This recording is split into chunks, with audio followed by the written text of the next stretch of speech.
with sincerity and humility and await the response from the Most High, who reveals and gives knowledge and wisdom and understanding to all who ask for it.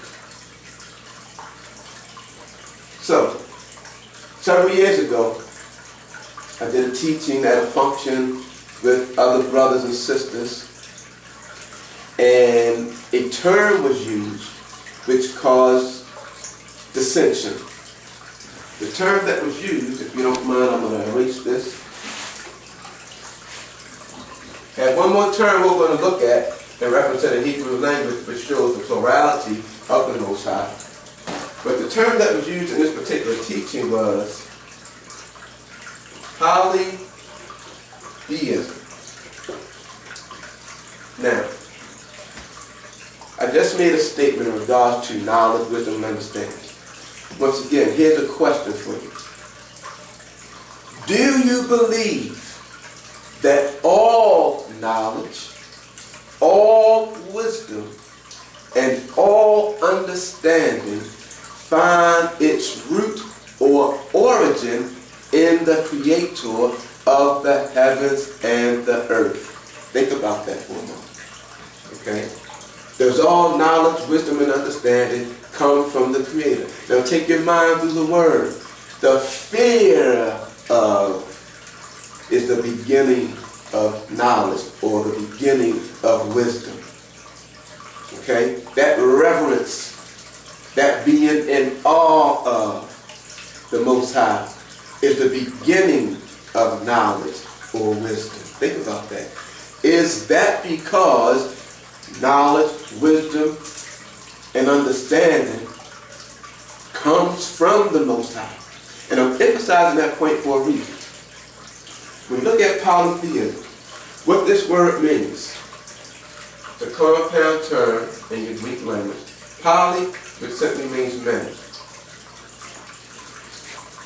Okay, theism is the doctrine of gods, but theos is the term where theism is derived from. So polytheism is a doctrine teaching many gods, powers.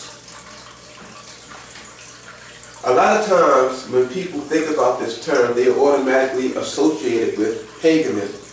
One of the reasons why is because in the pagan teaching of polytheism, you have different gods who are in battle one against the other.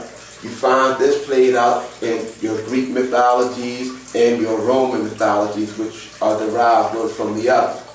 Okay?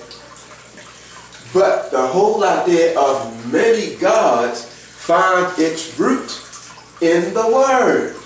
Because the Creator inspired Moshe to write, in the beginning, Elah or Elohim created the heavens and the earth. You see? Moshe, inspired by the Most High, wrote mighty ones. So the whole idea was something that the Creator initiated. But we're going to come to an understanding as we go along with the lesson today. It's very important that we see that what the Bible is teaching in the beginning, in our introduction to the Creator, is that you're looking at a plural being composed of more than one. We're not finished, we're just getting started. Okay? So let's move on. Part of our task, being believers, part of what we are supposed to do in upholding this word is correcting the many misconceptions and restoring the true thought that the Most High intended to bring forth in the Scripture. Okay? So it's understood now from the use of the term Elohim and the use of the term Ha-Elohim that the Bible does teach a plurality when it comes to the Most High. In other words, polytheism is a corruption of the true doctrine. Keep that in mind as we go along. Now the other one that we want to look at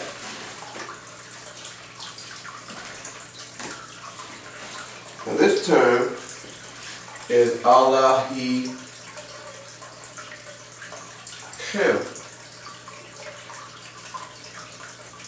Elohim. Okay? Now what that means is your gods or mighty ones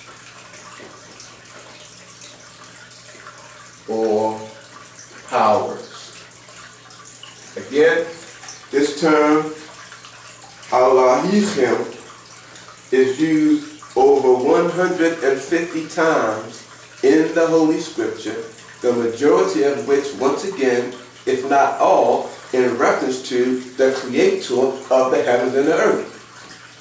So we have the term Elohim, we have the term Ha-Elohim, and we have the term Ha-Elohim being used, indicating plurality, but in connection with the Creator of the heavens and the earth. The question, once again, brothers and sisters, when it comes to the truth about God, wow, what is being taught? Now you have some brothers and sisters out there who are under the impression that the word Elohim and the subordinates, such as Ha-Elohim and, I'm sorry, I left the hay up there, my mistake. Elohim. Okay, I made a mistake and left the hay up there. I wanted to make that correction. But again, Elohim, Ha-Elohim, and Elohim, they were implanted in the word. In other words, it's the work of the adversary. That's the whole thought behind people who believe that. Is that true? Was that a term that was implanted by the adversary, or was that a term inspired by the Most High? So what we have to do, we have to be able to substantiate that truth by the word in other places. So, let's move on. First thing, let's go to Genesis chapter 2 and verse 4, which reads, "These are the generations of the heavens and of the earth when they were created, in the day that Yahweh, Elohim, made the earth and the heavens." So after creation, now in Genesis chapter 1 and all the way up to chapter 2, 1 through 3, the word that was used, the term that was used describing the Most High was Elohim. Now, in Genesis chapter 2 and verse 4, we are introduced to a personal name. And that personal name is another point that we're going to look at today. Yod, He, Wah, He, which is a very contentious point among Bible believers today. As a matter of fact, the whole contention and dissension surrounding this tetragrammaton, or the four-lettered name of God, has gave a new movement to the word, which is referred to as sacred name movement, and we're going to take a look at that a little later on. But the point at this particular juncture in the lesson is to simply emphasize that the Creator of the heavens and the earth has a personal name. Okay? So let's move on.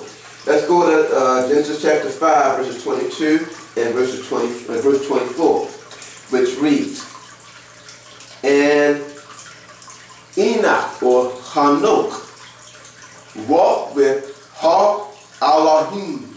In other words, the powers, the mighty ones. In verse 24, it repeats the same thing. "And Enoch walked with Ha-Elohim." Why? Once again, that question, we have to ask that. Why is that the case? Now here's another issue. A lot of times people look at what they refer to as the Abrahamic religions as being monotheistic. Does the use of the term Elohim or Ha-Elohim or Elohim contradict the whole idea of monotheism?